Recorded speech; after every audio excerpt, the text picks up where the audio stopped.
Story की शुरुआत में हम एक बैटलफील्ड का सीन देखते हैं जहां पर लाशों का ढेर लगा था और उनके बीच में सिर्फ एक इंसान खड़ा था। लेकिन उसी के पीछे 3 और लोग थे जो कि देखने से मास्टर लगते हैं। वो बंदा जिसे हमने शुरू में देखा था वह अपनी तलवार को स्टाइल में स्विंग करके खून को हटा देता है। तभी उन तीनों मास्टर्स में से एक कहता है, अब शायद वह थक गया होगा इतनी फाइट करने के बाद।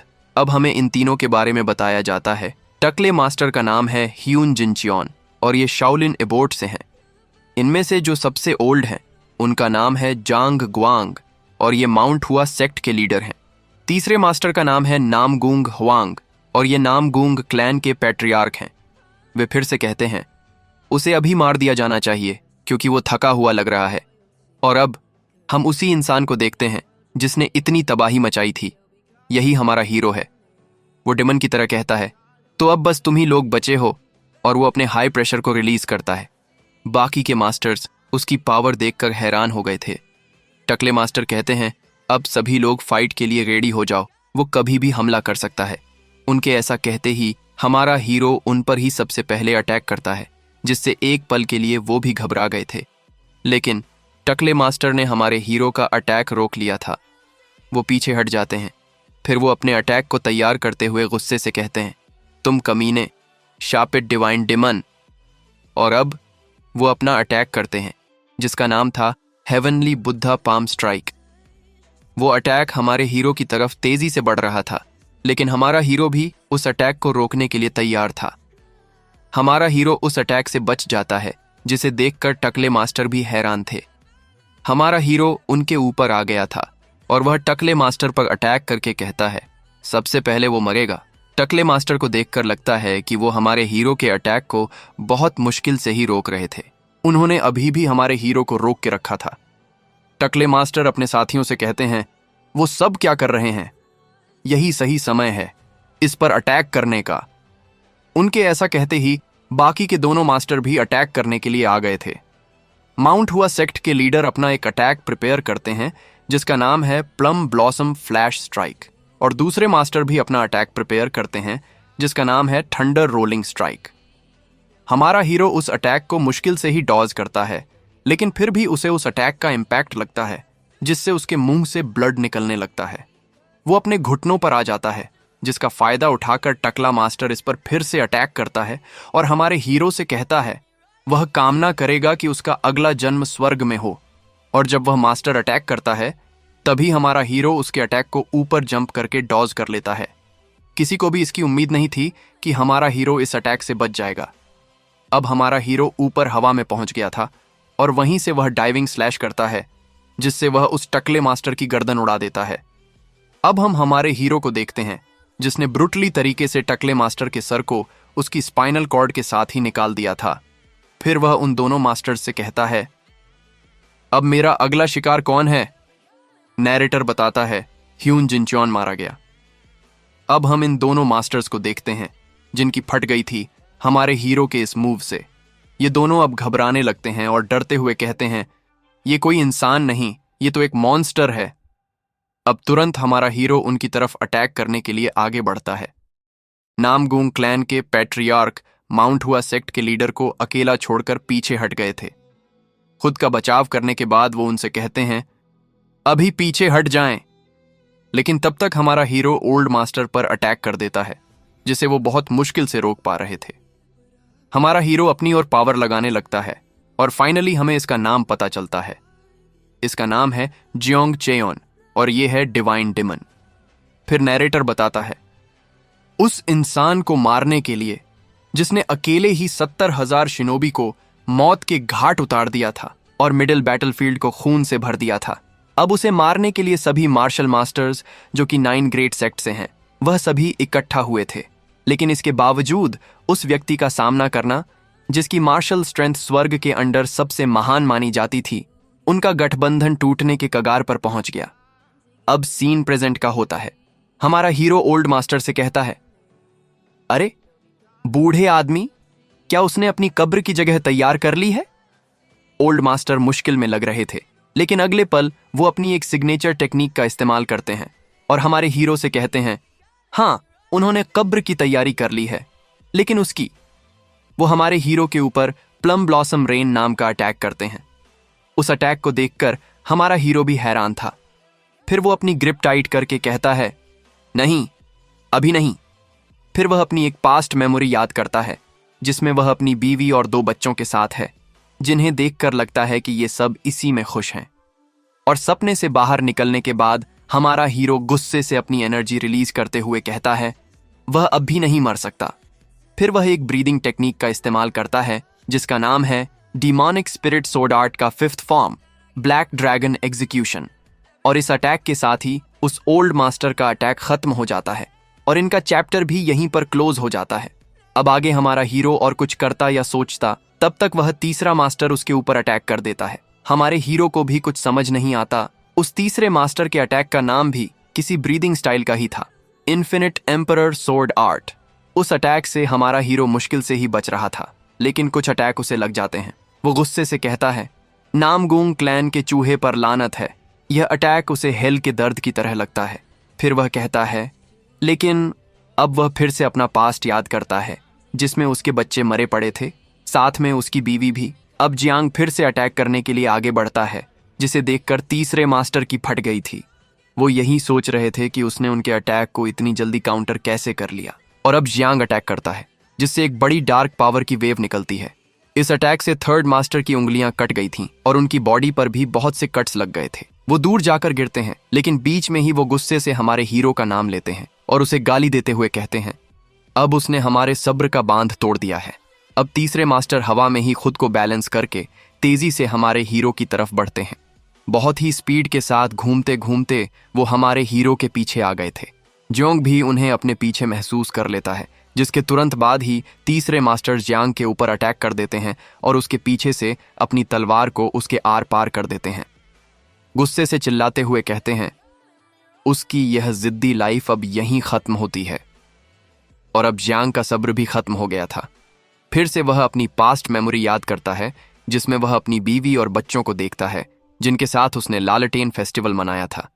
वह कहता है, अब इसे खत्म करते हैं। ये बात तीसरे मास्टर के पल्ले नहीं पड़ती।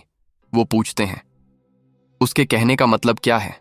हमारा हीरो काफी गुस्से से कहता है, अब समय है दी एंड करने का, इस शापित उलझन का।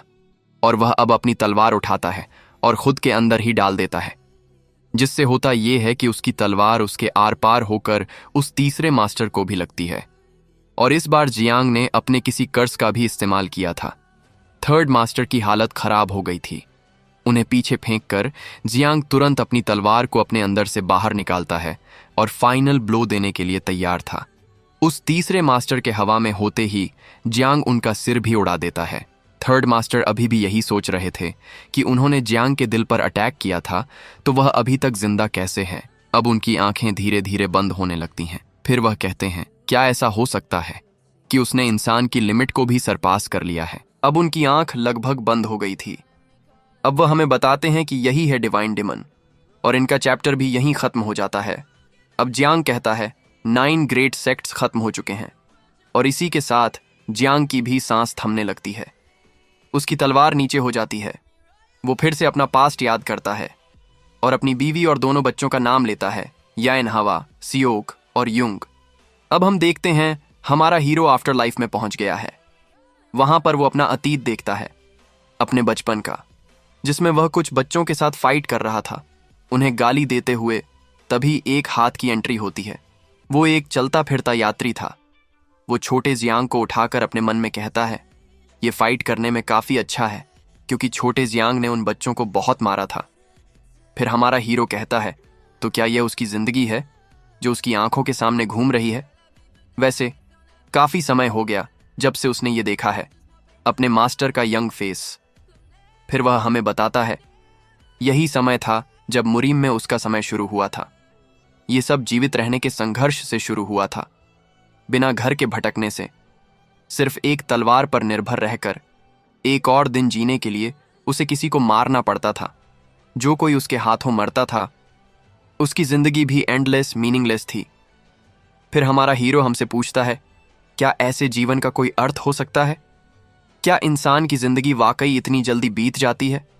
अब उसके सामने उसकी बीवी की झलक आती है, जिसमें उसकी बीवी कहती है वह इस फीलिंग को समझती है, क्योंकि वह भी बाजार में हर दिन झगड़ती है, लोगों से बहस करती है। इस दुनिया में यदि आप लंबे समय तक जीवित रहना चाहते हैं तो आपको हर किसी के साथ दुश्मन जैसा व्यवहार करना चाहिए और उसके छोटे भाई बहनों की खाने के बारे में अंतहीन शिकायतों को शांत करना बहुत थका देने वाला होता है, लेकिन उन पलों में वे सबसे कीमती होते हैं। हमारा हीरो उन बच्चों को अपनी गोद में उठाता है। वह लेडी फिर से कहती है, जब उसने अपने माता पिता को खो दिया था और टूट गई थी, तब उन्होंने उसके जीवन को फिर से अर्थ दिया था। फिर वह लेडी हमारे हीरो से पूछती है, क्या वह भी अपने जीवन का कोई अर्थ ढूंढ सकता है? अब फिर से उसके सामने दूसरी फ्लैशबैक आती है, जिसमें वह फूट फूट कर रो रहा था। उसके सामने उन दोनों बच्चों और उस लेडी को किसी ने मार दिया था। जियांग रोते हुए कहता है, वह उनके साथ ज्यादा समय तक रहना चाहता था, क्योंकि उन्होंने उसके जैसे इंसान को, जो सिर्फ मारना जानता था, उसे जिंदा रहने की एक उम्मीद दी थी। फिर जियांग बताता है, इसी घटना के बाद से ही उसने फिर से अपनी तलवार उठाई थी, सिर्फ बदला लेने के लिए, और उसकी ऐसी जिंदगी जो बिना किसी मतलब के बस चलती रही। हमारा हीरो फिर से हमसे पूछता है, उसकी जिंदगी का क्या अर्थ है? तभी वही लेडी हमारे हीरो को आवाज लगाती है, जिसे सुनकर हमारा हीरो हैरान हो गया था और वह रोने लगता है। अब जियांग बताता है, यही है उसकी जिंदगी का अर्थ। फिर वो कहता है, खून के रास्ते पर वह 15 साल तक अकेला चलता रहा। भले ही उसकी तलवार कमजोर पड़ गई थी, या भले ही उसका शरीर अनगिनत घावों से भर गया था, लेकिन फिर भी वह लड़ता रहा। भाई, अब ये बोरिंग हो रहा है, तो मैं हमारे हीरो के रिबॉर्न वाले सीन पर शिफ्ट करता हूं। हम देखते हैं हमारे हीरो की आत्मा किसी दूसरे की बॉडी में आ रही थी। उसे आवाज आती है, ये क्या बकवास है, इस तरह से घुसना? क्या उन्हें लगता है कि कुछ सिक्कों के लिए वह उनके कुआन की मार्शल आर्ट्स को देख सकते हैं? और इसी के साथ जियांग का रिग्रेशन हो जाता है। वह गुस्से से अपनी आंखें खोलता है और कहता है, क्या ये नर्क है?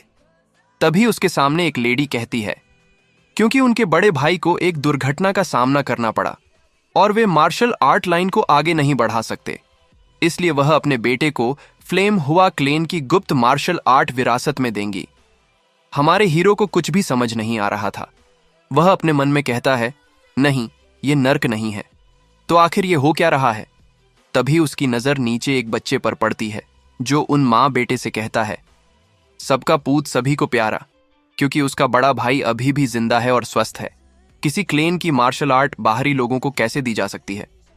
एक छोटी लड़की कहती है, वैसे भी वह लोग डायरेक्ट ब्लड से नहीं हैं। भले ही उनका बड़ा भाई निकम्मा है और वह मार्शल आर्ट नहीं सीख सकता, लेकिन उनके ग्रैंडफादर की मार्शल आर्ट फ्लेम हुआ क्लेन के अंदर ही रहनी चाहिए। हमारा हीरो उन्हें देखकर शॉक्ड हो गया था। वह अपने मन में कहता है, आखिर ये बच्चे कौन हैं? लेकिन वह उनमें अपनी पिछली जिंदगी के बच्चों को देखता है। उस माँ का बेटा गंदी सी स्माइल करता है और हमारे हीरो की फैमिली से कहता है, ये ऐसे खत्म नहीं होगा तो ठीक है, उसे एक प्रस्ताव रखने दीजिए। ये सुनकर छोटा बाहुबली कहता है, कैसा प्रस्ताव? जिस पर वह बंदा कहता है, उसने सुना है कि उनके पास इतने पैसे भी नहीं हैं कि वह लोग अपने लिए खाना भी अफोर्ड कर सकें, तो वह खुद अपने पैसों को दांव पर लगाएगा, और जबकि ह्यूआ म्यूजिन अपने क्लेन की पूरी मार्शल आर्ट विरासत को दांव पर लगाएगा और उनके बीच एक डुएल मैच होगा। जो जीतेगा वह सब कुछ रखेगा। तो अब उन सब का क्या कहना है? जिस पर पहले वह छोटा बाहुबली कहता है, आखिर वह कहना क्या चाहता है, क्योंकि उसका बड़ा निकम्मा भाई ट्रेनिंग नहीं कर सकता अपने पागलपन की वजह से। ये जानते हुए भी वह कैसे उसे डुएल के लिए चैलेंज कर सकता है? फिर वह छोटी लड़की कहती है, आखिर उन्हें ऐसा क्यों लगता है कि वह लोग उसकी इस ट्रिक में फंस जाएंगे? अब हमारा हीरो भी बोलता है, आखिर वो सब इतना शोर क्यों कर रहे हैं? और वह कहता है, आखिर ये दल्ला हुआ मुजिन कौन है? ये सुनकर उसके दोनों सिबलिंग्स चुप हो जाते हैं, क्योंकि उनका बड़ा भाई अपनी पागलपंती के कारण अपना नाम भी भूल गया है। फिर वह सबसे चिल्लाकर कहता है, वह डिवाइन डिमन जियोंग चेओन है। उसकी ऐसी बात सुनकर उसके सिबलिंग्स उसे हैरानी से देखने लगते हैं। ये बात सुनकर लुटेरा बंदा भी कहता है, आखिर उसने क्या कहा कि वह कौन है? हमारा हीरो कहता है, उसने कहा कि उसका नाम जियोंग चेओन है और पूरी दुनिया उसे डिवाइन डिमन के नाम से जानती है। लुटेरा बंदा कहता है, डिवाइन डिमन? ये सुनने में फनी नहीं लग रहा है? क्यों ना वह खुद को अंडरवर्ल्ड का राजा लुसिफर कहे। अब हमें इसका नाम पता चलता है। ये चेओंगहवा मर्चेंट ग्रुप का दूसरा बेटा चेओंग डोबो है। हमारे हीरो का छोटा बाहुबली कहता है, उसके बड़े भाई को पागलपंती दिखाने का समय अभी ही क्यों मिला? उसकी छोटी बहन कहती है, उसने जले में नमक छिड़क दिया। लुटेरा भी कहता है, उसका पागलपन हर दिन बढ़ता ही जा रहा है। लुटेरे की मां भी कहती हैं, इस हाल में जब इस राज्य के सबसे बड़े क्लेन के बड़े बेटे का ये हाल है तो ऐसे में उसे बचाने वाला भी तो कोई होना चाहिए। और आपकी जानकारी के लिए बता दूं, ये चेओंगवा मर्चेंट ग्रुप की मास्टर बू चोयोन है। और फिर ये अपनी उसे जो भी कहते हैं उसे बंद करके कहती हैं, अब और कुछ कहने की जरूरत नहीं है। फिर ये दोनों यहां से जाते हुए कहते हैं, वह उसकी खामोशी को उनके ड्यूअल की एक्सेप्टेंस मान लेंगे, इसलिए इसे ऐसा ही जाना जाए। और उनका ड्यूअल दूसरे महीने के 5वें दिन बाईयुंग पवेलियन में आयोजित किया जाएगा। फिर वह उन्हें मोहलत देकर जाने वाला इशारा देता है और कहता है, यह एक मार्शल आर्टिस्ट का दूसरे मार्शल आर्टिस्ट से किया गया वादा है। लेकिन फिर यह हमारे हीरो को धमकी देता है, अगर उसने उनके ड्यूअल को ब्रेक करने की कोशिश की तो वह उसका परिणाम जानता है, डिवाइन डिमन जियोंग चेयोन। फिर वो सब वहां से चले जाते हैं। छोटी लड़की कहती है कि उसे यकीन नहीं हो रहा कि वे आपस में ही यह फैसला ले रहे हैं। फिर वह थोड़ी नर्वस होकर हमारे हीरो से कहती है, अब वह क्या करेगा, क्योंकि वह दल्ला है, उसने कभी भी सही से तलवार भी नहीं चलाई। ये सुनकर हमारा हीरो कॉन्फिडेंस के साथ कहता है, क्या वह सब उसके बारे में कह रहे हैं?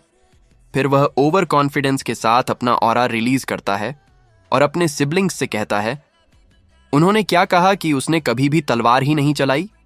ये तो मजाक की बात है, क्योंकि वह बिगिनर लेवल के एनर्जी बर्स्ट बड़े ही आराम से कर सकता है। लेकिन तभी वह कुछ देखकर हैरान हो गया था। उसके भाई बहन निराश हो जाते हैं। जियांग कहता है, आखिर उसकी एनर्जी कहाँ गई? भाई शिमला गई है क्या, क्योंकि वहां बर्फ गिर रही है? फिर वह चिल्लाते हुए कहता है, आखिर उसके पास रद्दी भर भी इनर एनर्जी क्यों नहीं है? तभी उसका ओवर कॉन्फिडेंस उसका साथ छोड़ देता है। हमारा हीरो कहता है, आखिर इस शरीर का क्या मसला है? ये इतना कमजोर है जिसे देखकर लगता है कि ये सही से तलवार भी नहीं पकड़ सकता। लेकिन तभी उसकी छोटी बहन उसे चिल्लाकर चुप होने के लिए कहती है। फिर वह हमारे हीरो से कहती है कि वह उससे विनती कर रही है कि वह अपने होश में आ जाए। भले ही वह पागलपन की स्थिति में हो, फिर भी कौन सा मूर्ख चुपचाप बैठकर यह सब सहन कर सकता है? छोटा बाहुबली कहता है, आखिर उसकी हिम्मत कैसे हुई बड़े भाई से ऐसा कहने की? उसे अभी माफी मांगनी होगी। लेकिन उसकी बहन रोते हुए कहती है, वह माफी नहीं मांगने वाली। और भाई, अब सीन थोड़ा सा इमोशनल होने वाला है। जियांग की बहन उसे चिल्लाकर कहती है, सब उसकी गलती है, जिसकी वजह से उनके माँ बाप नहीं रहे। ये सुनकर शायद ही हमारे हीरो को कोई फर्क पड़ा होगा। उसकी बहन वहां से रोते हुए चली जाती है। छोटा बाहुबली कहता है, शायद उसे याद ना हो, लेकिन वह अक्सर खुद को इस तरह खो देती है। वह बस उससे उसे समझने की विनती करता है। हमारा हीरो कहता है, वह समझ गया। छोटा बाहुबली उससे वहां से जाने के लिए परमिशन मांगता है। अब हमारा हीरो अकेला यहां खड़ा है। फिर वह थोड़ा हैरान होकर कहता है, अब तो बच्चे भी उसके साथ पागलों जैसा व्यवहार करते हैं। ये सच में बेतुका है। अब हम शाम का सीन देखते हैं। हमारा हीरो कहता है, उसे क्लियरली याद है कि उसने नामगूंग क्लैन के पैट्रियार्क का सर धड़ से अलग कर दिया था। उसे अभी भी सनसनी महसूस हो रही है। उसके दिल को छेद दिया था उसने, जिससे उसे सांस लेने में दिक्कत हो रही थी। फिर वह एक पॉलिश पिलर में अपना रिफ्लेक्शन देखता है और अपने मन में कहता है, उसने योनहवा और उसके भाई बहनों के लिए उनका बदला भी ले लिया और उसे पीसफुली अपनी आंखें बंद कर लेनी चाहिए थी। फिर वह थोड़ा चिढ़ते हुए कहता है, लेकिन वह इस बॉडी में आकर फंस गया। फिर वह अपने घुटनों पर आकर परेशान होकर कहता है, आखिर ये हुआ कैसे? और श्योक और युंग की तरह दिखने वाले ये बच्चे कौन थे? और उस छोटी लड़की ने कहा कि वह पागल है। आखिर ये क्या बकवास है? लेकिन उसके कहने का सही मतलब भी था। पिछली जिंदगी में उसने पागलों वाला ही काम तो किया था। तभी उसके पीछे से एक लड़का दौड़ते हुए चिल्लाते हुए आ रहा था, उसे यंग मास्टर कहते हुए। फिर वह हमारे हीरो के पास आकर कहता है, वह फिर से अपने कमजोर शरीर के साथ बाहर क्यों गया था? क्या उसे पता है कि वह उसके लिए कितना परेशान था? लेकिन हमारा हीरो उससे कहता है, आखिर वह है कौन? और उसके कहने से ऐसा लगता है कि वह उसे, यानी हमारे हीरो को, जानता है। जियांग का नौकर ये सुनकर ज्यादा हैरान नहीं था। पहले वह अपने मन में कहता है शायद उसे पागलपन का एक और दौरा पड़ा है। फिर वह हमारे हीरो का हाथ थाम कर कहता है कि वह उसे परमिशन दे उसका इंट्रोडक्शन देने के लिए। फिर वह हमारे हीरो और हमें बताता है हुआ म्यूजिन एक समय पर इतना ज्यादा टैलेंटेड और रिप्यूटेबल था जिसकी वजह से अनगिनत सेक्ट्स उसे अपना डिसिपल बनाना चाहते थे, और वह सिर्फ 23 की उम्र में हमारे सेक्ट का लीडर बन गया, और वह और कोई नहीं, वही है। फिर यार, मैं इसका नामकरण करना भूल गया। ये बंदा द फ्लेम हुआ सेक्ट का एक वैसल है और इसका नाम है माँ सोक। सोक कहता है यह उसका 6205वीं बार है जब वह उसे उसका बायो बता रहा है। हमारा हीरो कहता है क्या ऐसा है उसके साथ, और अगर वह इतना महान था तो अब उसकी एनर्जी ऐसी क्यों है, और ये पागलपन क्या है, हर कोई उसके साथ ऐसा व्यवहार क्यों करता है जैसे वह पागल है। फिर माँ सोक हमें इस बारे में बताता है आज से 17 साल पहले। हम देखते हैं कोई कहता है बिना खुद की इनर एनर्जी का प्रयोग किए उन दोनों को आज फेयरनेस के साथ ड्यूअल करना चाहिए। डोबो, हम देखते हैं ये कहने वाला हमारे हीरो के इस बॉडी के असली मालिक का पास्ट है, और ये बात कहने वाला वही था। ये इवेंट तब हुआ था जब म्यूजिन 6 साल का था और वही लुटेरा छियोंग डोबो 9 साल का था। छोटा छियोंग कहता है क्यों नहीं, बिना खुद की इनर एनर्जी के, बिल्कुल फेयर फाइट। ये बोलते ही दोनों एक दूसरे पर टूट पड़ते हैं। माँ सोक कहता है उसे नहीं पता कि ड्यूअल का प्रस्ताव पहले किसने दिया था, और उस दिन उन दोनों ने फाइट की थी जिस दिन उन दोनों के परिवार के एल्डर्स एब्सेंट थे। फिर भी वह और चियोंग दोनों ही लड़े थे उस दिन। फिर छोटा म्यूजिन अपने मन में कहता है जैसा कि चियोंग से उम्मीद है वह उसके सभी हमलों को आसानी से रोक रहा है। फिर चियोंग छोटे जियांग की तारीफ करता है कि वह सच में अपने टाइटल की तरह है। उससे 3 साल कम की उम्र में ही वह ईमानदारी से निहत्था लड़ रहा है। छोटा जियांग उसे कहता है आखिर वह फाइट के बीच में ऐसा क्यों कह रहा है। तभी लुटेरा चियोंग अपने हाथ में अपनी इनर एनर्जी गैदर करके छोटे जियांग पर अटैक कर देता है और उससे कहता है कि वह सच में अपने टाइटल के साथ बेवकूफ भी है, और उसके अटैक से छोटा जियांग दूर जाकर गिरता है। छोटे जियांग के मुंह से खून निकल रहा था। वह कहता है डोबो, उन्हें उनकी इनर एनर्जी के बिना ही लड़ना था, लेकिन उसने उसके ऊपर डायरेक्ट 7 वाउंड्स फर्स्ट स्ट्राइक क्यों किया। ये बात सुनकर चोंग अपना असली रंग दिखा देता है और उससे कहता है हुआ म्यूजिन, क्या वह अब भी उसे अपना दोस्त मानता है। और जैसा कि वह देख ही सकता है, ये कोंगडोंग सेक्ट का 7 वाउंड्स फर्स्ट स्ट्राइक थी। वे कहते हैं कि इसके बाद होने वाले आफ्टर इफेक्ट्स कोई मजाक नहीं है, भले ही उसे केवल एक बार ही चोट लगी हो।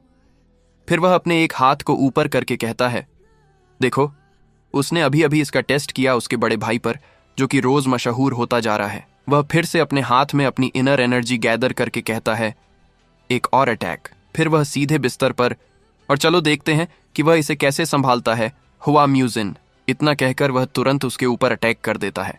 अब सीन फिर से प्रेजेंट में आता है। हमारा हीरो अपने मन में कहता है तो बस यही बात है, यही वजह है कि वे सब उसे पागल कहते हैं। अगर वे सोचते हैं कि उसकी ये हालत 7 घावों वाली मुक्का मारने का नतीजा है तो यह समझ में आता है। फिर वह वही सीन याद करता है जब लुटेरे ने उसे कहा था, जबकि वह हुआ म्यूजिन अपने क्लेन की पूरी मार्शल आर्ट की विरासत को दांव पर लगाएगा। फिर हमारा हीरो कहता है पहले उसने उसे बिना एनर्जी कोर वाला एक पागल बना दिया, उसके बाद बेशर्मों की तरह एक पागल से ड्यूअल मैच की मांग की। फिर वह माँ सोक से पूछता है उस समय उन्होंने उस कमीने को कैसे संभाला कि सब कुछ इतना गड़बड़ हो गया। माँ सोक कहता है यह उनके पहले पैट्रियार्च का फैसला था। मुजिन कहता है क्या उसके डैड का, जिस पर माँ सोक हामी भरता है। फिर माँ सोक कहता है उसका बाप उससे भी बड़ा दल्ला था, बिना पागलपन के भी पागलों वाला काम किया था, क्योंकि डोबो उसका छोटा चचेरा भाई था और वह च्योंगहवा मर्चेंट ग्रुप का बेटा भी था, जो मध्य मैदानों में टॉप 10 में गिना जाता था। इसीलिए उन्होंने बस उसे डांटा फटकारा था और उस मैटर को वहीं पर क्लोज कर दिया था। फिर हमारा हीरो गंदी स्माइल के साथ कहता है उसका अपना बेटा 7 घावों से अपंग हो गया था और उसने इसे सिर्फ थोड़ी सी डांट के साथ ही समाप्त कर दिया। ऐसे बाप पर वह कैसे मेहनती पापा वाला रील बना सकता है। फिर हमारा हीरो कहता है कैसा बेकार घर है इस शरीर के असली मालिक का। फिर वह माँ सोक से पूछता है कि अब खुद को माँ बाप कहने वाले कहाँ हैं। माँ सोक थोड़ा उदास होकर कहता है उसकी कंडीशन की वजह से यह दिन पर दिन और बदतर होता गया। फिर वह उसे उसके माँ बाप के कब्र पर लेकर आता है। हमारा हीरो अपने मन में कहता है, क्या वह दोनों टपक गए? फिर माँ सोक कहता है, उसके पागलपन को ठीक कराने के लिए उसके पिता कर्ज में डूब गए थे। आज से 9 साल पहले उसकी माँ की बीमारी बहुत ज्यादा बिगड़ गई थी, जिसकी वजह से वह चल बसी, और उसके 3 साल बाद उसके पिता कर्ज में डूब होने के कारण वह भी चल बसे। फिर जियांग उस शरीर के असली मालिक की यादों में देखता है।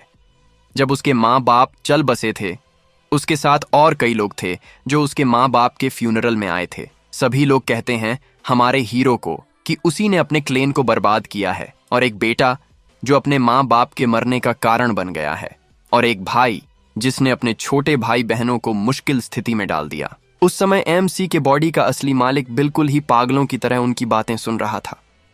इसके साथ ही फ्लेम हुआ क्लेन की रेपुटेशन खत्म हो गई।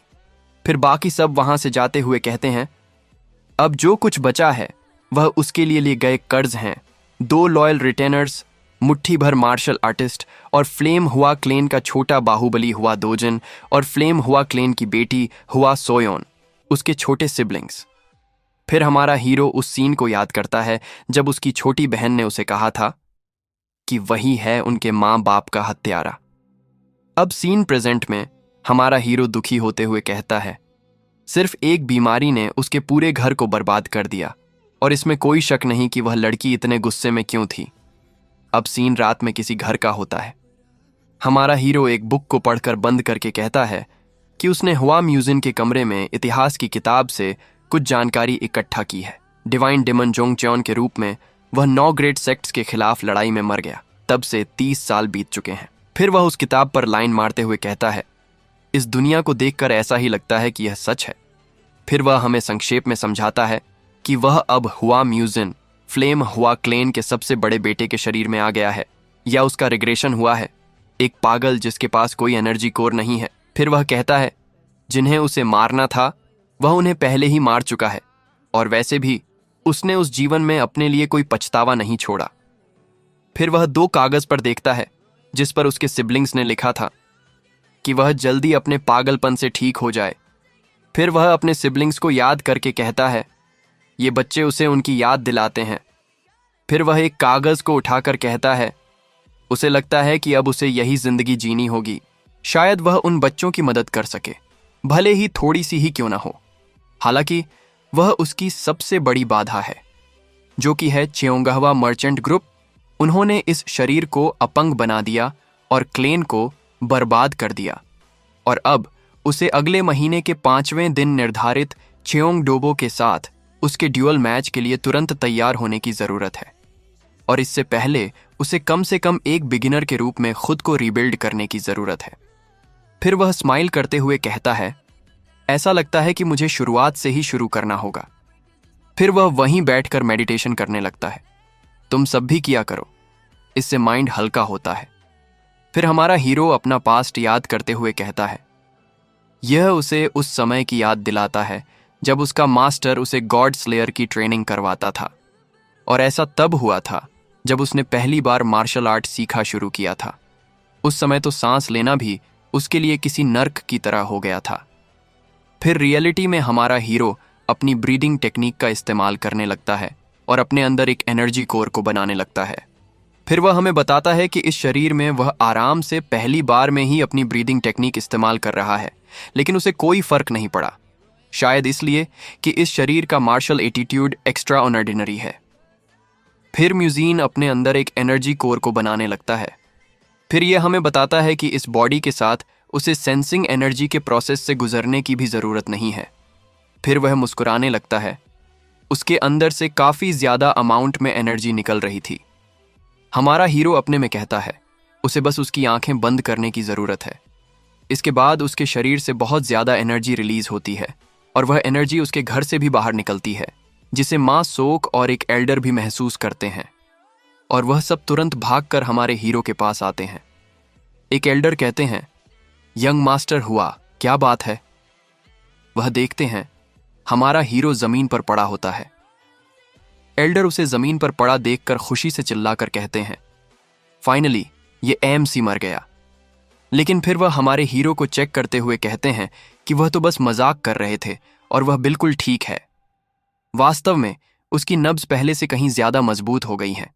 लेकिन तभी बड़ी स्पीड के साथ हमारा हीरो उनका हाथ पकड़ लेता है और उनसे कांपते हुए कहता है, ओल्ड मैन, आखिर उसके शरीर के साथ क्या मसला है? उसने तो बस एक एनर्जी कोर बनाने की कोशिश की थी, लेकिन जो दर्द उसे हुआ था वह बिल्कुल ही बर्दाश्त के बाहर था। ऐसा क्यों? ये बात एल्डर को समझ नहीं आती। वह उससे पूछते हैं, आखिर वह कहना क्या चाहता है? हमारा हीरो फिर से उनसे पूछता है, क्या उसकी बॉडी का कोई स्पेशल कॉन्स्टिट्यूशन है? एल्डर कहते हैं, अगर वह यह पूछना चाहता है कि उसका कॉन्स्टिट्यूशन क्या है तो उसे हेवनली मार्शल बॉडी कहते हैं। हमारा हीरो अपनी हेवनली मार्शल बॉडी के बारे में जानकर थोड़ा हैरान था। एल्डर उसे कहते हैं, उसे खास हेवन ने चूज किया है और उसकी बॉडी एक रेयर हीरोइक कॉन्स्टिट्यूशन है, ऐसा एक एल्डर शाओलिन मॉन्क ने कहा था। हमारा हीरो उन्हें गाली देते हुए कहता है, आखिर वह बुढ़ा स्माइल क्यों कर रहा है? लेकिन तभी एल्डर उसे मार कर नीचे गिरा देते हैं। हमारा हीरो अपने मन में कहता है, ये बॉडी डिमोनिक आर्ट्स को सीखने के लिए बिल्कुल ऑन पॉजिट है। ये बॉडी सिर्फ प्योर एनर्जी यानी डिवाइन पावर के लिए ही बनी है। अगर इसमें जबरदस्ती डिमोनिक आर्ट्स को कल्टीवेट किया जाए तो इससे उसे बहुत दर्द होगा और सबसे बुरी कंडीशन में उसकी मृत्यु भी हो सकती है। फिर वह हमें कई सारी बॉडीज के बारे में बताता है, जैसे उसकी बॉडी, फिर heavenly flame body, heavenly water body और भी ऐसे ही। मां सोक उससे कहता है, यंग मास्टर, वह खुद को होश में रखे। लेकिन हमारा हीरो इस बात की खुशी नहीं मना रहा कि उसके पास हेवनली मार्शल बॉडी है। उसे दुख इस बात का है कि काउंटलेस हेवनली कॉन्स्टिट्यूशन में से यही क्यों है उसके पास, जिसमें वह डिमोनिक आर्ट्स को कल्टीवेट नहीं कर सकता। नीचे पड़ा हमारा हीरो अपने मन में कहता है, उसके और लुटेरे के ड्यूल में सिर्फ 1 महीने से थोड़ा ज्यादा समय है, लेकिन रिग्रेशन के बाद दूसरों के लिए जैकपॉट, लेकिन उसके लिए कर्ज की तरह गिफ्ट मिला है। आखिर वह ड्यूल में कौन सा तीर मारेगा? म्यूजीन मां सोक से पूछता है, आखिर ये बुढ़े कौन? मां सोक बताता है, ये दोनों क्लेन के चीफ हैं, एल्डर डो और एल्डर जो। हमारा हीरो अपने मन में कहता है, आखिर उनके चेहरे का एक्सप्रेशन ऐसा क्यों है जैसे वही इस दुनिया का सबसे बड़ा दल्ला है, जबकि उनके क्लेन का एल्डेस्ट सन जमीन पर बुरी कंडीशन में पड़ा है। फिर कहानी सुनाने वाला हमें बताता है, ये ओल्ड मैन फ्लेम हुआ क्लेन के चीफ स्टीवार्ड हैं और इनका नाम डो बेकशीन है। दूसरे एल्डर कहते हैं, उनके दल्ले यंग मास्टर के लक्षण बिगड़ रहे हैं, शायद अब समय आ गया है कि वह सब खुद को तैयार करें। ये हैं एल्डर ऑफ द फ्लेम हुआ क्लेन के जो हुआन बोंग। हमारा हीरो अपना एक हाथ आगे करके कहता है, ये कमीना हुआन बोंग, लेकिन उसकी आवाज उन तक नहीं पहुंचती। मां सोक चिल्लाकर कहता है, उनका दल्ला यंग मास्टर ऐसे और यहां नहीं मर सकता। मुजीन उसे भी गाली देते हुए कहता है कि वह अभी मर नहीं रहा, लेकिन भाई कुछ अजीब नहीं लगा। मतलब जब डिवाइन डिमन यानी हमारा हीरो इस बॉडी ने आया था, तब वह उस समय पर आया था जब इन सब की बात हो रही थी। तो क्या ऐसा हो सकता है कि इस बॉडी का मालिक खड़े खड़े ही टपक गया था? अब सीन शिफ्ट होता है कुछ दिनों बाद। यहां बारिश हो रही थी। आवाज आती है कि वह 3 दिन से गड्ढे की तरह पड़ा हुआ था। अब वह फिर से कहां जा रहा है? यंग मास्टर सुनकर लगता है कि यह मां सोक है, हमारे हीरो के पीछे पीछे भाग रहा था। मां सोक मुजीन से कहता है, पहले वह खुद को देखे क्या वह ठीक है या नहीं, लेकिन हमारा हीरो उसकी किसी भी बात पर ध्यान नहीं देता। वह अपने मन में कहता है, इस बॉडी के साथ वह उसके ड्यूअल मैच से पहले ही निपट जाएगा। फिर हमारा हीरो मां सोक से कहता है कि वह अब चुप हो जाए क्योंकि उसका सिर घूम रहा है उसकी बातें सुनकर। और सबसे इंपॉर्टेंट बात यह है कि उसे अब उनके ड्यूअल मैच के लिए एक तलवार की जरूरत है। फिर वह मां सोक को ऑर्डर देता है कि वह जाकर उसके लिए कुछ तलवारें लेकर आए, लेकिन मां सोक उससे कहता है कि सब इस बात की चिंता कर रहे हैं कि आज खाना कैसे खाएंगे। तो ऐसे हाल में वह उसके लिए तलवार के पैसे कहां से लाएगा? फिर से आ गए रे बाबा, इधर जहर खाने का पैसा नहीं है, तू जा रे। म्यूजीन कहता है, क्या इस बेकार क्लेन के पास रद्दी भर भी पैसा नहीं है? उसकी बात सुनकर मां सोक कहता है, अभी वह सब बांगहो सेक्ट से लोन लिए हुए हैं, जिसकी वजह से उनका इंटरेस्ट इतना ज्यादा हो गया है कि अब तो बैंक भी हमें लोन या क्या भीख में भी पैसा नहीं देता। उनकी बात में नमक डालते हुए बिजली भी खुश हो रही थी। फिर मुजीन अपना सिर ऊपर करके अपने मन में कहता है, वह देख रहा है एक गिरे हुए क्लेन को, लेकिन वही अब इस क्लेन का लीडर है। तो सबसे पहले उन्हें फिजिकली स्ट्रांग होने से पहले फाइनेंशियली स्ट्रांग होना होगा। और अगर ऐसी बात है तो फिर वह मां सोक के कंधे पर हाथ रखकर कहता है, उनका कर्ज पहले से ही बहुत बड़ा है, अगर उसमें थोड़ा और ऐड कर दिया जाए तो उससे कोई दिक्कत तो नहीं ना होगी। मां सोक कहता है, वह पहले से ही दल्ला और अब और ज्यादा लोन लेने के लिए वह फिर दलाली करने जा रहा है। क्या वह पागल हो गया है? लेकिन म्यूजीन उसे चुप रहने को कहकर उससे आगे कहता है कि वह उन दोनों एल्डर्स को एक लेटर लिखे। फिर वह गंदी स्माइल करते हुए कहता है, उनका यंग मास्टर बाहर घूमने के मकसद से जा रहा है। अब ये यहीं कट होता है। हम देखते हैं क्लेन चीफ को। वह गुस्से करते हुए कहते हैं, उनका दल्ला यंग मास्टर फिर से बांगो सेक्ट में चला गया। लेटर देखकर लगता है मां सोक ने सही लिखा था। दूसरे एल्डर उनसे वह लेटर लेकर कहते हैं, आखिर वे इतनी चिंता क्यों कर रहे हैं? बांगो सेक्ट उनके यंग मास्टर को बाहर फेंक देगा। क्लेन चीफ उनकी बात काटते हुए कहते हैं, असली दिक्कत यह नहीं है। अगर उसने बांगो सेक्ट में जाकर दादागिरी दिखाने की कोशिश करी तब क्या होगा? तब वह सेक्ट वह कर सकता है जो वह करना चाहता है, यानी यंग मास्टर को टपका देना। आगे हम देखते हैं हमारे हीरो और मां सॉक के सामने एक बड़ा बंदा झड़ा था जो कि बांगो सेक्ट का एक लोन शार्क है, जैसा कि क्लेन चीफ ने एक्सपेक्ट किया था। हमारा हीरो भी उनकी एक्सपेक्टेशन पर खरा उतरता है। वह उस लोन शार्क से कहता है, सुन मोटे, जाकर अपने लीडर को बता कि फ्लेम हुआ क्लेन के यंग मास्टर की उससे मिलने की इच्छा हुई है। भाई कुछ ज्यादा ही दादागिरी दिखा दी। लोन शार्क कहता है, अगर वह यहां गैम्बलिंग करने आया है तो वह अंदर जा सकता है, लेकिन यहां आकर दादागिरी ना दिखाए। यह बांगो सेक्ट का एक गार्ड कांग नोया है। लेकिन हमारा हीरो आग में और घी डालते हुए कहता है, अगर वह ये नहीं कर सकता तो जाकर अपने सुपीरियर को बुलाकर लाए। इस बार लोन शार्क भी भड़क जाता है। उन्हें शांत करते हुए मां सोक कहता है, उसका यंग मास्टर दल्ला है और इस समय उसकी सेहत सही नहीं है, इसीलिए वह उसकी बातों पर ध्यान ना दे। लेकिन म्यूजीन को उसका घूरना अच्छा नहीं लगता, इसलिए वह उससे कहता है, आखिर वह उसे घर क्यों रहा है। आगे उनकी और बात होती। तभी बीच में कोई सिक्का टॉस करते हुए आता है। वह बंदा कांग से पूछता है, आखिर यहां का मैटर क्या है? कांग बताता है कि म्यूजीन कह रहा है उसे उनके सेक्ट लीडर से मिलने की इच्छा हुई है। हमारा हीरो उस नए बंदे से कहता है, क्या वही यहां का सुपीरियर है? वह नया बंदा फिर से सिक्का टॉस करते हुए हमारे हीरो से पूछता है, वह उनके लीडर से मिलना चाहता है, आखिर किस लिए? म्यूजीन कहता है कि उसे लोन में ज्यादा पैसे चाहिए। फिर वह बंदा सिक्के को पकड़कर हमारे हीरो से कहता है, यानी वह एक कस्टमर है और यह बंदा बांगो सेक्ट का वाइस लीडर है।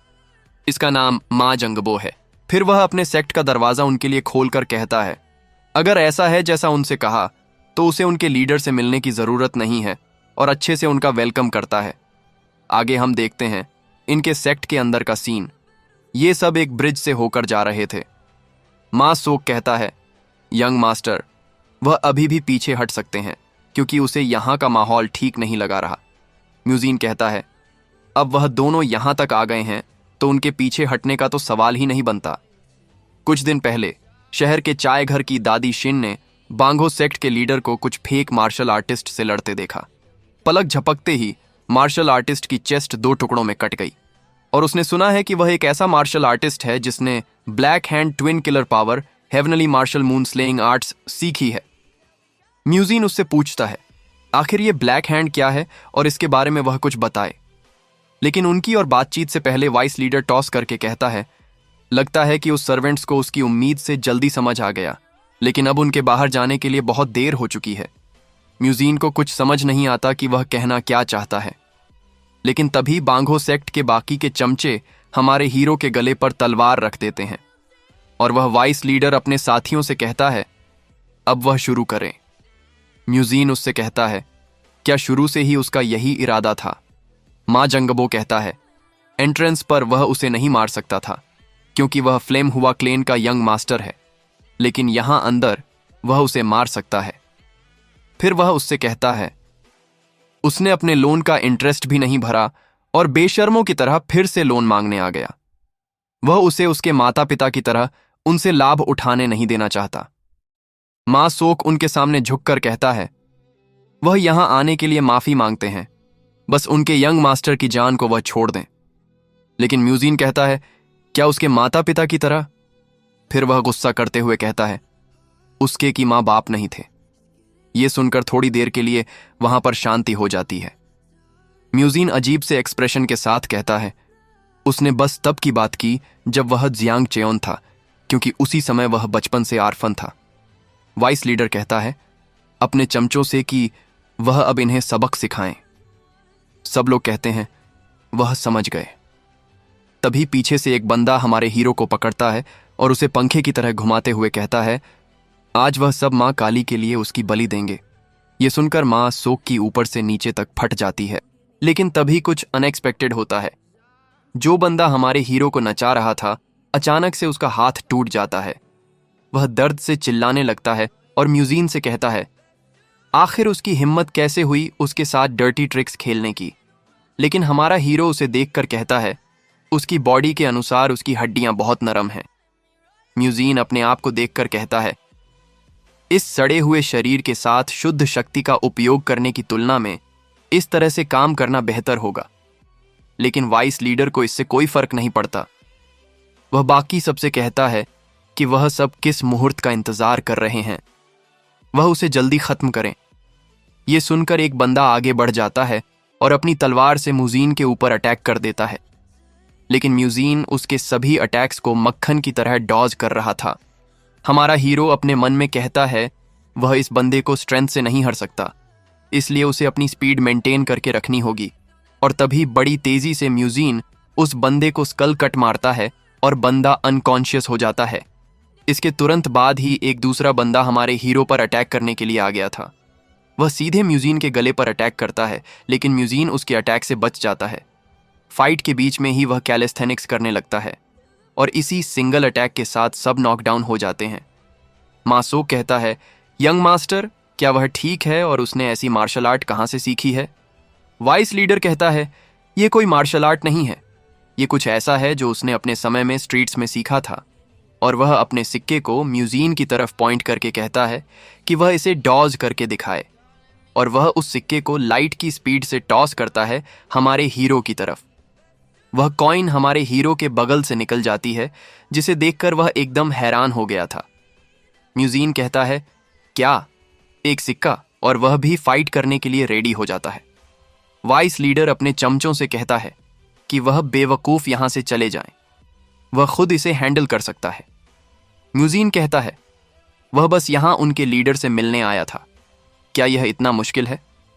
वाइस लीडर अपनी तलवार निकालकर कहता है उनका लीडर कोई ऐसा इंसान नहीं है जिनसे उसके जैसे लोग मिल सकें। और यह कहकर वह म्यूजीन पर हमला कर देता है, लेकिन म्यूजीन भी उसके अटैक को रोक लेता है।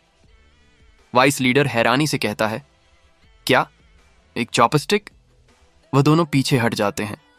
म्यूजीन अपने मन में कहता है उसके पास तलवार खरीदने के पैसे नहीं थे, इसीलिए वह इन्हें खरीद लाया।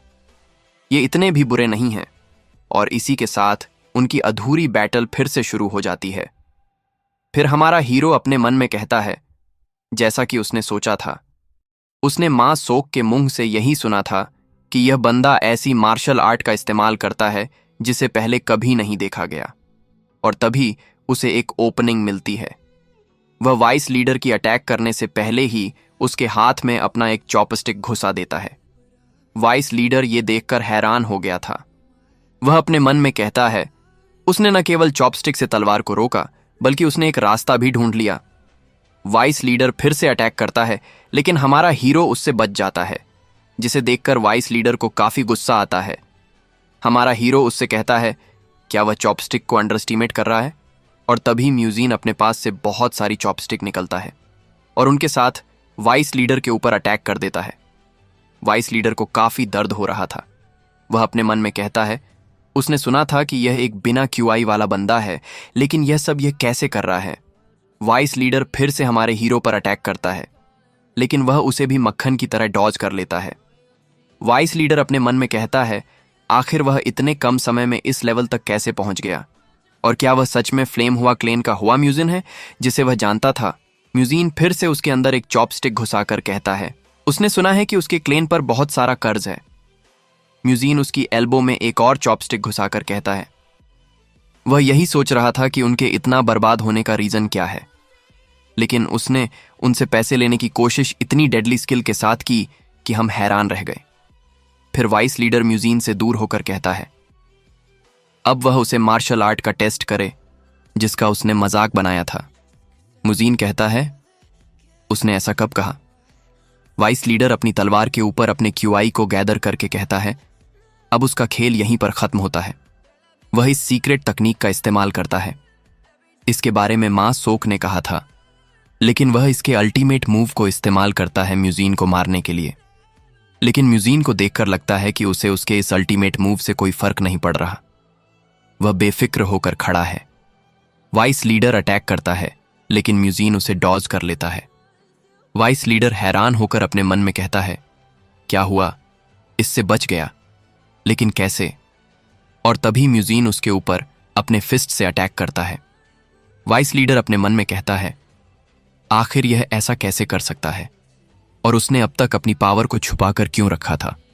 वाइस लीडर म्यूजीन से कहता है आखिर वह मैटर को कैसे खत्म करना चाहता है, और क्या उसने आगे होने वाले आफ्टर इफेक्ट्स के बारे में सोचा है? लेकिन म्यूजीन कहता है वह यहां उसकी धमकियां सुनने नहीं आया है। वह उसे धमकी देते हुए कहता है लेकिन अगर वह उसे वही बताएगा जो वह सुनना चाहता है तो इससे उसकी एज बढ़ जाएगी, और इसीलिए वह उससे दोबारा कह रहा है। फिर वह अपने डिवाइन डिमन के फॉर्म में कहता है उसे लोन में बहुत ज्यादा पैसे चाहिए, लेकिन बिना इंटरेस्ट के। अब आगे हम कुछ देर बाद का सीन देखते हैं। हमारा हीरो गांजा फूंकते हुए कहता है उसने सदियों से यह आनंद महसूस नहीं किया है। लेकिन तभी मां सोक उसके हाथ से उस सिगार को ले लेता है और उसे तोड़कर कहता है यंग मास्टर, या उसके लिए ठीक नहीं है। अब हम देखते हैं म्यूजीन ने उस वाइस लीडर और उसके चमचों को अपना नौकर बना लिया था। वाइस लीडर कहता है आखिर वह क्या जानना चाहता है? म्यूजीन कहता है उन्हें अपना पैसा खोने से डर लगता है, तो आखिर उन्होंने उसके क्लैन को लोन क्यों दिया, वह भी बिना गारंटी के? फिर हमारा हीरो उससे कहता है उसे यहां पर अच्छा फील नहीं हो रहा, आखिर वह सब क्या करने की सोच रहे हैं? वाइस लीडर कहता है वह जरूर कंफ्यूज हो गया होगा, आखिर वह सब उसका बुरा क्यों चाहेंगे? म्यूजीन कहता है वह उसके मन की बात सुन सकता है, इसलिए वह अच्छी तरह से सोचे। वह फिर से अपने डिवाइन डिमन के फॉर्म में कहता है अगर वह उसके गले में 30 या इन सभी पासे को डाल दे तो क्या होगा? वह चाहकर भी कुछ नहीं बोल पाएगा, इसलिए वह उसे सब कुछ सच बताए। वाइस लीडर कहता है उन्हें चियोंगहवा मर्चेंट ग्रुप की तरफ से ऑन ऑर्डर्स आए थे। म्यूजीन कहता है क्या ऐसा है? उसे पता था कि इन सबके पीछे वही होंगे। फिर वह वाइस लीडर से कहता है तो उसने उनके साथ किस तरह का ट्रेड किया? लेकिन वाइस लीडर कुछ कहता नहीं, जिसे देखकर म्यूजीन को अच्छा नहीं लगता। वह फिर से गुस्से से कहता है वह कोई घमंडी सेज या वॉरियर नहीं है, और यह कहकर वह अपने डाइस फेंकता है।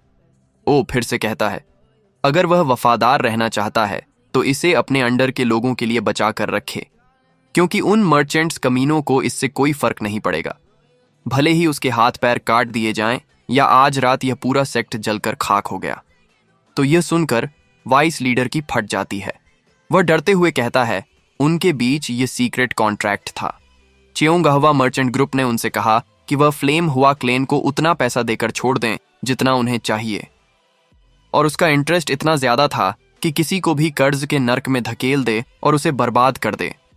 बदले में फ्लेम हुआ कबीले को गिराने के लिए वे हमें इनाम के साथ साथ उसकी जमीन भी देने वाले थे। म्यूजीन कहता है तो यह उनके क्लेन की जमीन के लिए था। फिर वह वाइस लीडर से पूछता है 300 गोल्ड न्यांग जो वह आज उधार लेगा, 1 साल बाद यह कितना हो जाएगा? वाइस लीडर कहता है कॉन्ट्रैक्ट के अनुसार पूरा अमाउंट 5000 गोल्ड न्यांग हो जाएगा। भाई 300 से सीधा 5000।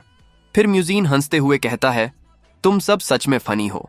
फिर वह कहता है अच्छा ठीक है, अब आगे बढ़ते हैं। फिर वह सीरियस होकर वाइस लीडर से पूछता है इन सब कामों में सिर्फ उसका सेक्ट ही नहीं हो सकता, तो वह बताए और कौन कौन है उसके इस प्लान में मिले। वाइस लीडर बताता है सोशल सेक्ट, जो कि 4 मार्शल हेवन में से एक है।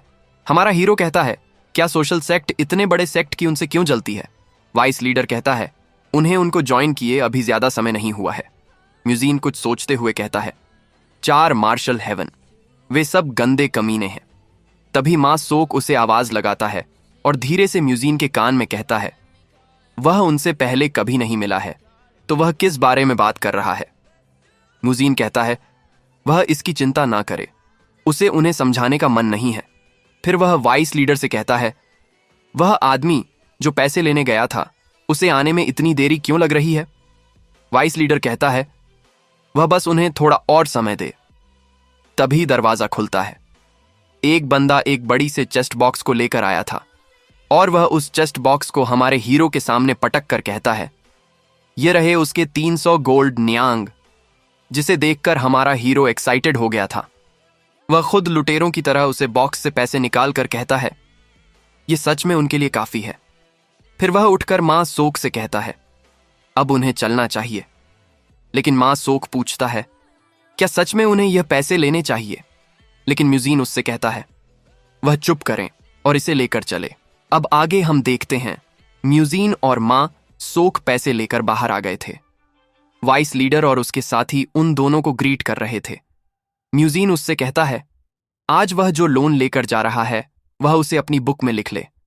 फिर वह सीरियस होकर कहता है, एक बार जब वह छेऊंगहवा मर्चेंट ग्रुप के साथ सब कुछ निपटा लेगा, तब वह वापस आएगा और अपने लोन की पेमेंट करेगा। फिर वह उस वाइस लीडर को लास्ट वार्निंग देते हुए कहता है, ऐसा लग रहा है कि वह लोग किसानों से बहुत सारा पैसा ले रहे हैं। अब वह ज्यादा दूर ना जाएं, अगर वह लाइन क्रॉस करेगा तो वह उसको बर्बाद कर देगा। वाइस लीडर कहता है, वह समझ गया, आगे से वह ऐसा नहीं करेंगे। और अब वाइस लीडर राहत की सांस लेता है। उनके वहां से जाने के बाद फिर वाइस लीडर अपने मन में कहता है, चलो देखते हैं पहले कौन बर्बाद होगा।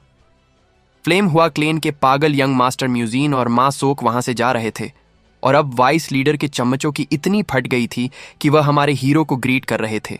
अब सीन शिफ्ट होता है। हमारे हीरो के क्लेन का एक एल्डर कहते हैं, यंग मास्टर, वह हमारे हीरो के कपड़े पर खून देखकर कहते हैं, आखिर उसके कपड़े पर खून कैसे लगा? मुजीन कहता है, यह खून उसका नहीं है। दूसरे एल्डर कहते हैं, आखिर बांगो सेक्ट का क्या हुआ? वह वहां क्यों गया था? मुजीन बेफिक्र होकर कहता है, वह बस वहां थोड़ा सा पैसा उधार लेने गया था, क्योंकि उसने सुना कि उन्हें पैसों की जरूरत है। फिर मुजीन कहता है, उन्हें अपने मार्शल आर्टिस्ट्स को अच्छा खाना देना चाहिए और वह फिर से और किसी को उनके क्लेन से भागते हुए नहीं देखना चाहता। एल्डर उसे चेस्ट बॉक्स को देखकर कहते हैं, आखिर यह पैसा उसने कहां से चुराया? और इस बात का कोई सेंस नहीं बनता कि बांगो सेक्ट उन्हें और पैसा दे। लेकिन म्यूजीन कहता है, उसने उनसे कहा था कि वह इस लोन की इंफॉर्मेशन अपनी बुक में लिखें। फिर वह चीफ एल्डर के कंधे पर हाथ रखकर कहता है, उन्हें बस उसके भाई बहनों के खाने और कपड़ों के बारे में चिंता करने की जरूरत है।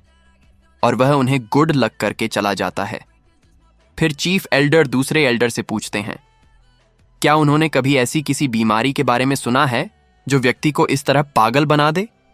अब आगे हम देखते हैं, म्यूजीन एक कमरे में आ गया था जहां पर वह एक बुझी हुई मोमबत्ती को जलाता है और आंख बंद करके कहता है, क्योंकि उसके माता पिता कभी नहीं थे तो इसीलिए उसे पता नहीं है कि उसे क्या कहना चाहिए।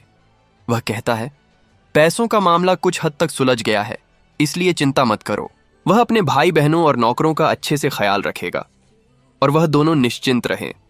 हम देखते हैं उसके पीछे उसके दोनों छोटे भाई बहन आ गए थे। फिर मुजीन कहता है, उसने कुछ दिनों में चियोंग डोबो नाम के किसी बेवकूफ से लड़ने का वादा किया था।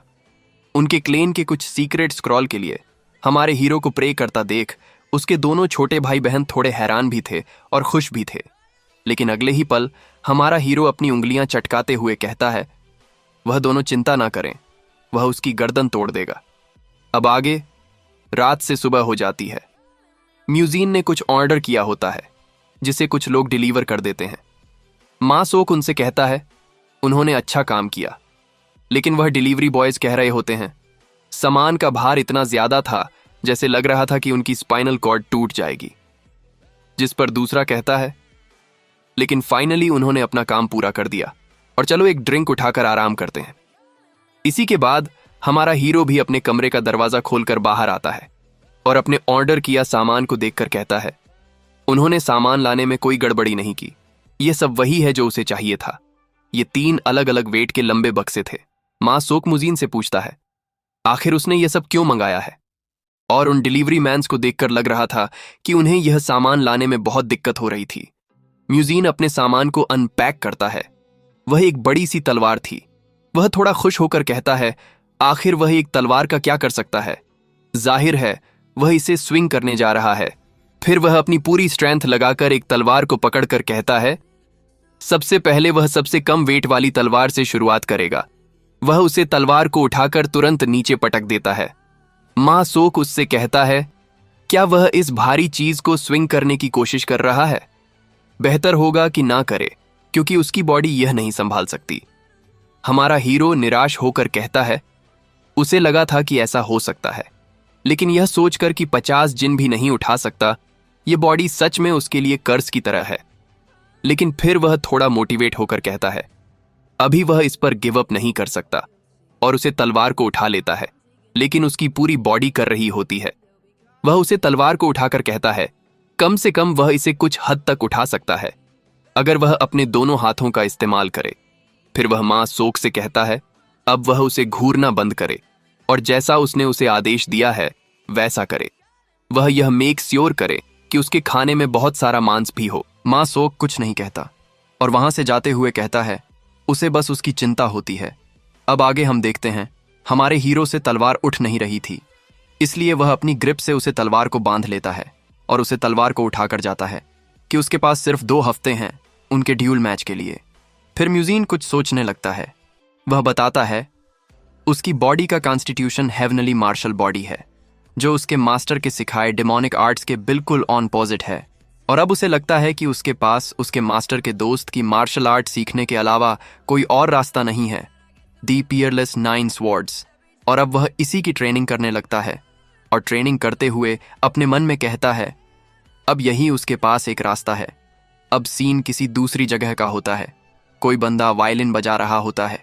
वह कहता है, अमेजिंग, हुआ म्यूजिन ने बांगो सेक्ट के लोगों की धुलाई की है। यह कहने वाला च्योंग डोबो होता है। इसका एक सर्वेंट आकर उससे कहता है, जैसा कि लेटर में लिखा था, वह सब 2 हफ्ते तक हिल नहीं पाएंगे। च्योंग अपने सर्वेंट से पूछता है, लेकिन हुआ म्यूजिन के पास एनर्जी कोर नहीं है, तो वह ऐसा कैसे कर सकता है? लेकिन फिर वह गंदी सी स्माइल करके कहता है, ऐसा हो सकता है कि वह वैसा नहीं है जैसा वह सोच रहा है। फिर वह कहता है, शायद उसे उनके ग्रेट फ्लेम हुआ क्लेन के लीडर के लिए एक प्रेजेंट तैयार करना चाहिए। फिर वह अपने वायलिन के तार को काट कर कहता है, वह है उनके ड्यूएल मैच के लिए बहुत ही ज्यादा एक्साइटेड। और वह हमारे हीरो को याद करके कहता है, तो अब वह उसे अपनी हिडन साइड दिखाए। अब आगे हम देखते हैं, म्यूजीन को वह अलग अलग मार्शल आर्ट्स की प्रैक्टिस कर रहा था। अब यह पहले से ज्यादा फ्रीली मूव कर पा रहा है। वह थोड़ा रुक कर कहता है, द हेवनली मार्शल बॉडी, जो कि उसे हेवन ने गिफ्ट की है, वह शायद इतना दर्द झेल सकती है। फिर वह एक कमरे में जाता है। वहां जाकर वह कहता है, मां सोक। मां सोक ने वह सारी तैयारी कर ली, जैसा कि उसने कहा था। वह फिर से अपनी तलवार उठाकर कहता है, अब शायद वह इतना काबिल हो चुका है कि उसकी ट्रेनिंग कर सके। फिर वह एक स्टांस लेता है और कहता है, Peerless 9 swords, first form, primitive step, और वह अब इसकी ट्रेनिंग स्टार्ट कर देता है। म्यूजीन कहता है, जब हम तलवार को हमेशा अपने साथ लेकर चलते हैं, तब कोई पहाड़ भी आपका रास्ता नहीं रोक सकता। और अब वह फर्स्ट फॉर्म को क्लियर कर लेता है। वह फिर से एक नया स्टांस लेता है और वह कहता है, सेकंड फॉर्म, वेपन डिस्ट्रक्शन, और इसकी भी ट्रेनिंग शुरू कर देता है।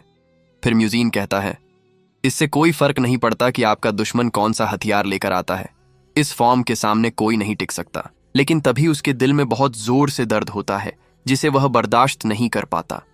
वह अपने मन में कहता है, वह पहले से ही बहुत ज्यादा ट्रेनिंग कर चुका है, जिसे अब उसकी बॉडी संभाल नहीं सकती। लेकिन तभी वह एक बॉल को निकालता है और कहता है, उसे इसका सामना करने की जरूरत है, और वह उस बॉल को जोर से किक करता है।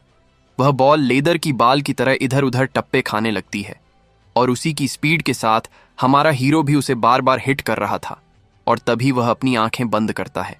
वह बॉल सीधे उसके मुंह पर लगने वाली थी, लेकिन तभी वह कहता है, थर्ड फॉर्म, क्यूआई डिस्ट्रक्शन, और उसे बॉल के टुकड़े करके कहता है, भले ही आपके दुश्मन की क्यूई इतनी पावरफुल हो कि वह आकाश को चीर सके, लेकिन इस फॉर्म के आगे वह भी घुटने टेक देंगे। और ट्रेनिंग खत्म करके हमारा हीरो खुश हो रहा था, लेकिन तभी वह बॉल उसके पीछे से आकर उसे हिट करती है। यह सीन बिल्कुल ऐसा था जैसा कि जुजुत्सु कैसेन के गोजो सातोरु की रेड टेक्निक की तरह, जब वह इससे सुकुना पर अटैक करता है सीजन 3 में। अब वह अपनी अगली ट्रेनिंग को स्टार्ट करता है, जिसमें वह एक रस्सी को खींचता है और उसके ऊपर एक बॉक्स खुल जाता है जिसमें से कई सारे बम्बू ऊपर से नीचे गिर रहे थे। उन्हें देखकर हमारा हीरो तुरंत अपना स्टांस लेता है और वह अपने नए फॉर्म को अनलॉक करता है। म्यूजिन कहता है, 4th form, martial arts destruction, और वह इस फॉर्म को ट्राई करता है। कहता है, हर एक मार्शल आर्ट से लड़ने का तरीका नहीं मिल सकता, और वह अपनी तलवार से उन बम्बू को दूर फेंक देता है।